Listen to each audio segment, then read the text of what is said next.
1.5K Washington. The criminal information document released by special counsel Robert Mueller ahead of Trump campaign aide Rick Gates' guilty plea on Friday contains prominent references to a member of Congress who met in 2013 with future Trump campaign chairman Paul Manafort and another lobbyist. HuffPost has identified that member as Rep. Dana Rohrabacher, a loudly pro-Russia lawmaker who has drawn the attention of Mueller and congressional investigators probing Russian interference in the 2016 presidential election. Mueller has not yet interviewed Rohrabacher, the congressman's spokesman told HuffPost on Friday in a message that also confirmed the 2013 meeting with Manafort. But Mueller's team wanted to interview Rohrabacher as of late last year, according to news reports, and the criminal information released in advance of Gates' plea suggests they were asking about Rohrabacher recently. The congressman has already been interviewed by the House and Senate Intelligence Committees. Gates has told a court that he lied to federal investigators on Feb. 1, 2018, about his knowledge of the meeting between Rohrabacher, Manafort and lobbyist Van Weber when he falsely claimed he did not know Ukraine was discussed. Ukraine is one of the top foreign policy concerns of Russian President Vladimir Putin. Manafort spent years working for Ukrainian politicians close to Moscow, and Rohrabacher was one of only a few U.S. lawmakers to oppose American assistance to a new government in Ukraine established in 2014 after protests against Putin's allies in that country. Rohrabacher has become notorious for being what the New York Times calls an apologist for Putin. "There's two people I think Putin pays, Rohrabacher and Trump," House Majority Leader Kevin McCarthy said during a 2016 meeting of the GOP's top brass, according to a secret recording shared with the Washington Post. McCarthy later said he was joking. Russian intelligence officials gave Rohrabacher a code name because they viewed him as a valuable source, the New York Times revealed last year. Rohrabacher maintains that he is simply motivated by a sincere desire for better relations between Washington and Moscow. In a 2014 Twitter exchange, the congressman wrote, "Have known Manafort 35 years.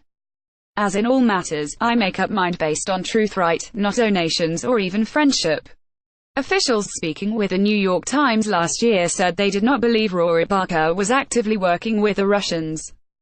As both chair of the House Foreign Affairs Subcommittee covering Europe and a former anti-Soviet hawk, the congressman argues that the two countries with the world's largest nuclear arsenals need to get along and that Americans should have more sympathy for Russia's priorities and its fears of Western encirclement.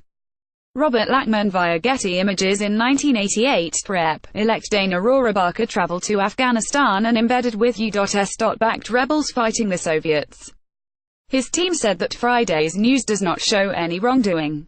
As the congressman has acknowledged before, the meeting was a dinner with two longtime acquaintances, Manafort and Weber, from back in his White House and early congressional days. The three reminisced and talked mostly about politics. The subject of Ukraine came up in passing. Ken Grubbs, Rohrabacher's spokesman, told HuffPost in an email. "It is no secret that Manafort represented pro-Putin Ukrainian President Viktor Yanukovych's interests, but as chairman of the relevant European subcommittee, the congressman has listened to all points of view on Ukraine.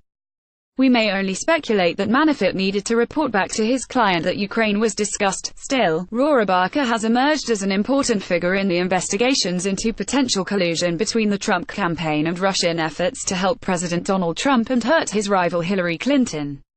One of a mere handful of well-known GOP figures in Washington who were enthusiastic about Trump before his election victory, Rohrabacher was once under consideration to be the new administration's Secretary of State. He has cast doubt on the conclusions of the U.S. intelligence community about the election and said voters benefited from the hacks of Clinton campaign messages. Last year, he met with Julian Assange of WikiLeaks, the group that released the stolen Clinton materials, and said he wanted to give Trump information proving the hack was not committed by Russia. Soon afterward, top Republicans curtailed his powers on his influential subcommittee.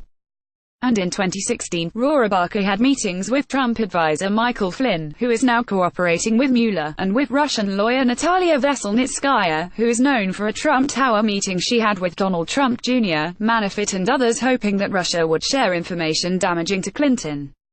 The 15-term congressman is courting controversy even as he faces what observers describe as his toughest re-election race yet, in a California district that seems to be turning more liberal. He appears unfazed. "My constituents couldn't care less about this," Rohrabacher told the New York Times last year. "They are not concerned about Russia." Ryan J. Riley contributed reporting. Download. Do you have information you want to share with HuffPost? Here's how. Akbar Shahid Ahmed, Foreign Affairs reporter, HuffPost.